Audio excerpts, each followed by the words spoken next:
When it comes to drawing realistically with graphite, there are certainly some rules you must follow to achieve that 3D effect for your drawings. These 10 do's and don'ts related to graphite that we are going to discuss in this video will propel you from a simple beginner to a more skilled artist. That being said, let's start with the first do's and don'ts. Do number 1 is using quality materials. Before working on our skills, we must ensure that the materials we use are of quality and designed to make our job easier rather than hinder our progress.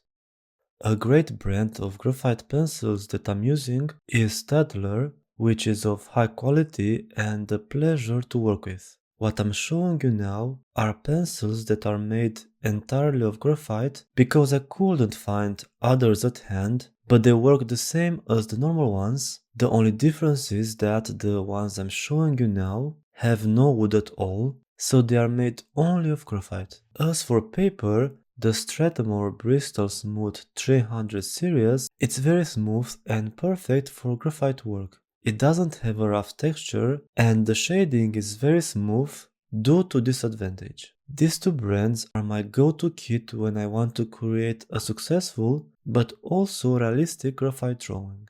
Don't number 1 is using cheap materials. The most damaging thing you could do as a beginner in graphite is to use a simple printer paper and cheap pencils or a set at a very low price that is certainly not good at all. Of course, we all started drawing this way for a quick sketch or when you don't have anything else at hand, it's okay.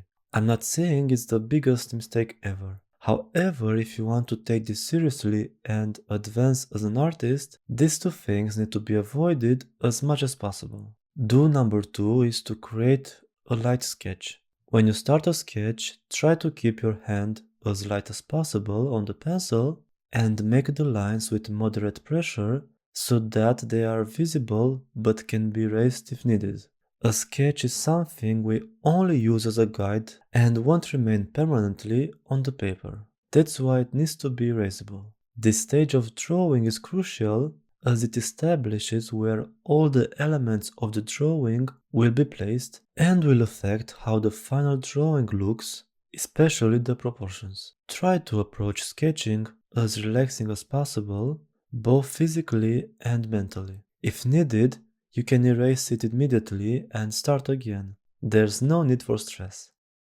Don't number 2 is to amplify the outlines of your sketch. Under no circumstances should you press the pencil like crazy when making a sketch. No eraser in the world will be able to erase those lines and they will be very visible under details. So, if you want to have a smooth transition between two areas of the drawing later on, and you've made the mistake of putting too much pressure on the pencil at this early stage of the artwork, you won't be able to achieve that. In addition to this, if the outline of the drawing is also so prominent and thick from too much pressure on the pencil, it will give the artwork a very cartoony look, minimizing your chances of creating something realistic. This mistake I also made once, and I didn't know why something wasn't coming together. I couldn't achieve a more refined and realistic drawing. The good news is that all of this can be avoided by following this advice, which is very easy and quickly to apply. Do's number 3 is to shade gradually. When you start shading and bringing your drawing to life, always keep in mind to begin with as little pressure as possible, just enough to lay the foundations of the drawing on the paper. This will act as a guide when you move on to higher pressure, then everything becomes darker and, on top of that, harder to erase. That's why this step is crucial to putting everything in the right place. No one is rushing you to start directly with the darkest pencil, and it isn't also recommended. The initial base layers are responsible for shaping the drawing, which later will become realistic. You can't expect the drawing to come to life in the first few base layers, because for a drawing to have a 3D effect, it requires a lot of shading. Don't number 3 is to avoid heavy shading early on. One of the biggest mistakes I see beginners make is that when they start shading a drawing, they grab any pencil they have at hand and dive into it without having a plan beforehand or considering at least which pencil will be the most suitable for that stage of the drawing. It's much better to start light and erase when necessary if you make a mistake, rather than starting strong and determined only to lose the ability to change anything if things don't go according to the plan. Don't worry, you'll eventually reach the stage of creating the strongest contrast and see how the drawing comes to life before your eyes. However, until then, there are crucial steps that need to be taken. Even I, at times, would like to jump straight to the darkest pencil I have to see the drawing take shape, but I know that the momentary satisfaction will cost me a lot of frustration later on. It's always better to prevent than to correct.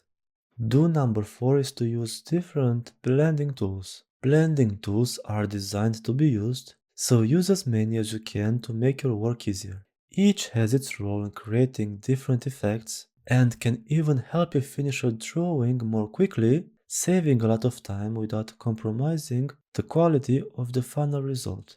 Since I use two types of blending tools, I'll just talk about them. They are also actually the most popular and common among graphite artists. The first one I recommend is the blending stamp. A blending stamp, also known as a blending tortillon, is a cylindrical tool made of tightly wound paper. Blending stamps come in various sizes and sometimes even with different thicknesses, some made of softer or harder paper, although they are generally firm. They are designed to push the graphite pigment into the paper, leaving behind a smooth area without any pencil marks. These tools create very fine and visually pleasing textures and are effortless to use. However, be cautious not to press too hard when using them, as you may smudge the drawing and leave a dark mark that can be challenging to correct or erase. It's best to start with light pressure and circular motions, gradually increasing the pressure when moving to a darker area of the shading. Another very useful tool is makeup brushes. Yes, you heard it right, makeup brushes. They are soft, ideal for graphite, and also come in various sizes and shapes, which is very helpful because they can be used in multiple areas of the drawing. The small ones are suitable for narrow areas, and the larger ones cover broader areas more quickly. I also use firmer paint brushes for the darker areas of the drawing to push the pigment better into the paper and create a stronger contrast. If you want to make them even firmer, you can trim a bit from their tips to make them more rigid, which also works exceptionally well. These are very easy to use and require light pressure initially, which you can increase based on the desired result. Do remember to clean them sometimes by rubbing them on a separate piece of paper or a piece of cloth. Don't number 4 is not to limit yourself to only the pencils. Don't limit yourself to just the pencils. Why not make things easier if we can? Of course, if you want to create a drawing entirely with pencils, it's your decision and I'm not saying it's wrong. However, these tools are very useful and help us in creating excellent drawings. You can create something amazing using only pencils, but I recommend trying to add some blending tools to your drawing kit. They aren't expensive at all and last for a long time. Some beginners might not even be aware of the existence of these tools, which is why I insisted on talking about them in this video. When I discovered them, it felt like a whole new world opened up for me. After learning how to use them, they are present in every drawing without a doubt. Do number 5 is to use more pencil shades. Usually, a set of graphite pencils comes in multiple shades ranging from very hard, for example 4H, which doesn't have a strong pigment, to soft, for example 8B, which has a lot of depth. Each of them has its role in creating shadings with different contrasts. If you were to use only the lowest shade in the set, like 5H, you wouldn't be able to create a realistic drawing for sure. This pencil is very light and barely detectable. I'm not saying you have to use every pencil grade in the set for each drawing, but certainly at least a 4B and an 8B, which are on the darker side of the scale and are very helpful to create contrast in your drawings. You don't have to limit yourself to graphite. You can also use other tools to bring your drawing to life, such as the black pencil from Faber-Castell Polychromos or Staedtler Mars Lumograph black pencils. These are excellent because they don't shine in contact with light, and Lumograph black also contain carbon in their composition. They have a very intense black pigment that will help with the strongest shadows in your drawing, instantly bringing it to life after using them. Graphite is a complex art medium that can undoubtedly be combined with various other tools. I strongly recommend adding Staedtler Mars Lumograph Black pencils to your kit. You will certainly use them in every drawing afterwards. Don't number 5 is to avoid using a single pencil shade. As the name of this don't suggests, don't make your job harder by limiting yourself to just an HB pencil, for example, when you want to create shading or contrast. I will now show you the significant difference between two pencil grades, which are at the opposite ends of the graphite hardness scale. With an H pencil, where H stands for hard, you can't create a strong gradient at all. It's very limited because it doesn't have enough pigment power to provide a dark shading. On the other hand, the B pencil, which is on the soft and pigmented side of the graphite pencil scale, I can create a very elaborate and diverse gradient just by changing the pressure on the pencil. Age range pencils play a significant role when it comes to sketching. They are perfect for this purpose, but not for creating a complete and contrast-filled realistic drawing. B-range pencils are a must-have for any beginner graphite artist. This shows how important it is to have a comprehensive graphite kit. Do number 6 is to add details gradually. Once you are sure that the shadows are in their place and you are satisfied with them, you can start creating the details. In this case as well, you need to be patient and start with the light hand, not directly with prominent details. Details are like the cherry on top of the cake, but in the drawing version, and they make the most significant difference overall. A misplaced shadow or highlight can be corrected more easily, but when it comes to prominent details, covering them up becomes a very challenging mission. Hence the earlier advice to take it slow. Look closely at the reference photo and try to replicate as many details as you see there for maximum diversity. Sometimes a small detail can make a huge difference in the end. All these accumulated details make a drawing as attractive as possible for viewers. The level of detail you create depends on your style, but as an artist aiming for realistic drawings, it's crucial to take all of these aspects into account. Don't number 6 is neglecting important details. The worst thing I could do to my drawing would be to overlook small details with significant importance, such as the ladybug's antennae and little legs. Although this might not be very noticeable at first glance, in the reference photo, they are integral parts of the insect's body and add more movement and points of interest to the artwork. Just imagine creating a ladybug without those distinctive black spots and white details that characterize this type of insect. It would look very strange and you wouldn't be able to identify what kind of insect type it is. It may look like a ladybird, but you'll always doubt if it is really that.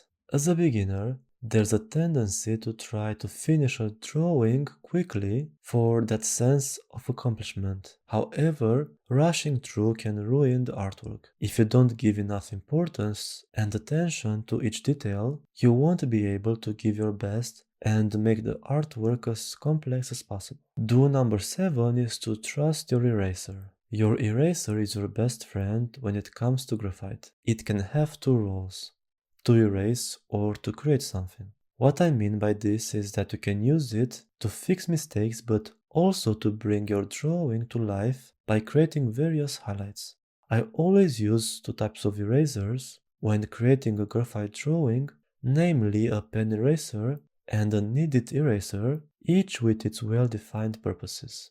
The pen eraser is used for very strong highlights, almost the color of the paper, creating a very powerful impact. The kneaded eraser is used for lighter highlights that don't need to be as prominent. Both are very easy to use. The pen eraser is just like a pencil, and the kneaded eraser can be molded to achieve the desired effect from sharp to very wide, reaching different areas of the drawing. The pen eraser I use is the Tombow Mono Zero eraser, which in my opinion is the best in this category. The kneaded eraser is from Faber-Castell, which is another reputable brand. Another method would be to preserve the highlights throughout the drawing. However, personally, I find that this method creates more work and makes everything a bit more complicated. Therefore, with just a simple touch of an eraser, you can achieve almost the same effect without much effort.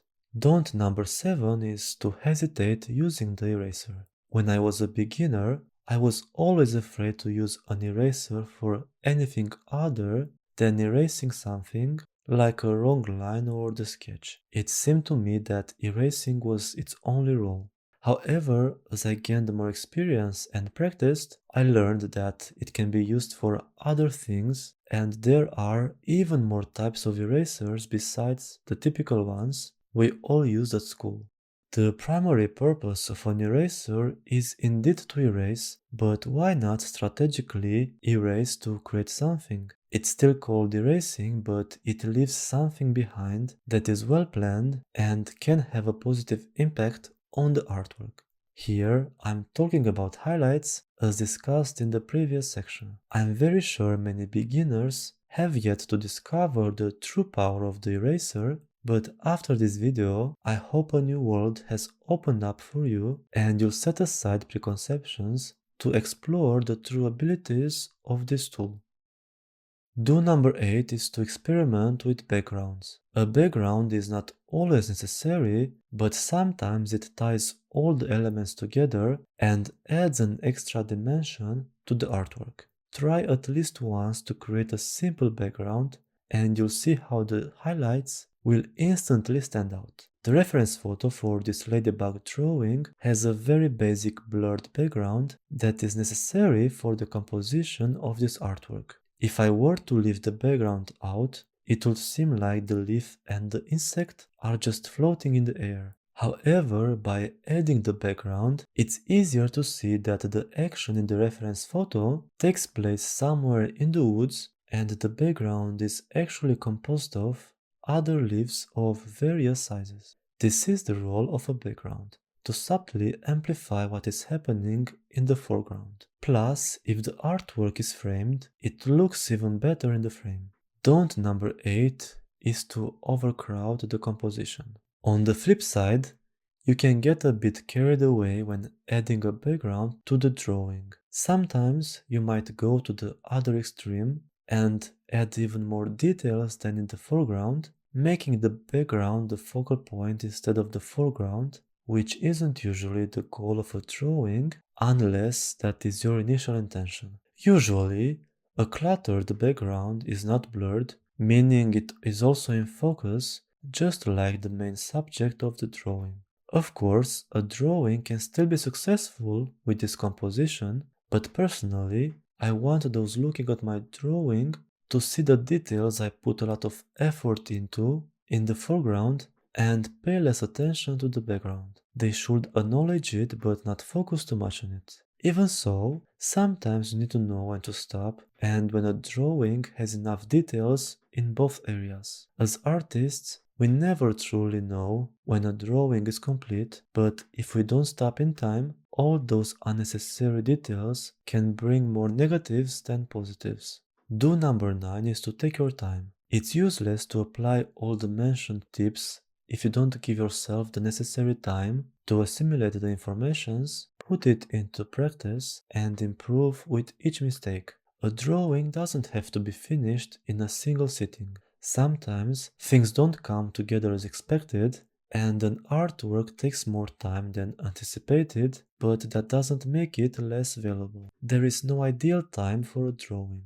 The most suitable time is the one you need to complete the artwork. In the beginning, I used to try to finish a drawing in one go, thinking that if I worked on it for several days, it was taking too long and I lost my interest in it. Now, after years of drawing, I know that for a drawing to be successful, you need to invest in it the time required because quality things take time.